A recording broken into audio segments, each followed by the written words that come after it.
Nang hampasin siya sa likod ng isang matigas na bagay, mabilis siyang natumba ngunit agad ring napaatras kaya hindi siya natamaan sa pangalawang pagkakataon. "Sino ka?" tanong niya. "Ano ba?" "Dapat ka nang mawala," mariing sabi ng isang lalaki. Sumigaw siya at tinapat ang hose sa mukha ng lalaki bago siya mabilis na tumakbo. Ngunit natamaan pa rin siya. Nagdugo ang braso niya dahil tumama ito sa harang. Nagtagis ang panga niya at sumigaw para sa tulong. Umatras siya ng umatras at sa isang hakbang niya, naramdaman niyang paghawak ng isang palad sa kaniyang bewang. "Mira," tawag ni Leo. Nanlaki ang mga mata niya. "Leo," ngumiti ito sa kanya bago malakas na sinipa ang lalaki sa dibdib. Napatakip siya sa bibig at mabilis na napalunok. Ika-ika pa siyang maglakad at natulo rin ang dugo sa likod ng damit niya. Ganon rin sa braso niya. "Huwag ka nang babalik dito," sigaw ni Leo, pawis na pawis. "Leo!"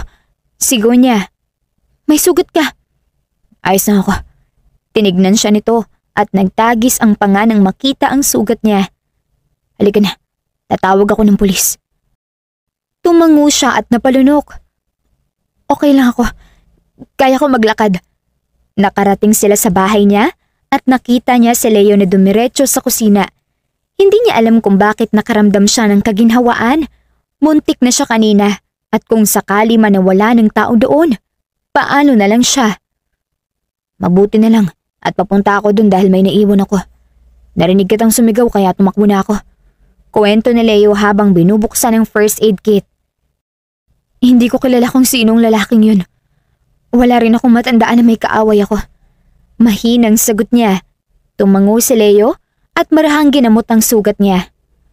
"Tumawag na ako ng pulis kanina, kaya iimbestigahan nila ang lugar.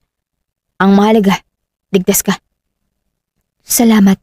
Mahinang sabi niya. Ngumiti si Leo ngunit nandoon pa rin ang galit sa mga mata nito. "Nagkalala agad ako sa'yo na nakalimutan ko nang maging mahinahon kanina." Bumilis ang tibok ng puso niya sa hindi niya malaman na dahilan.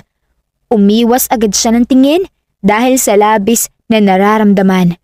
Inalagaan siya ni Leo sa gabing yun at hindi ito umalis hanggat hindi nito nasisiguro na ligtas siya.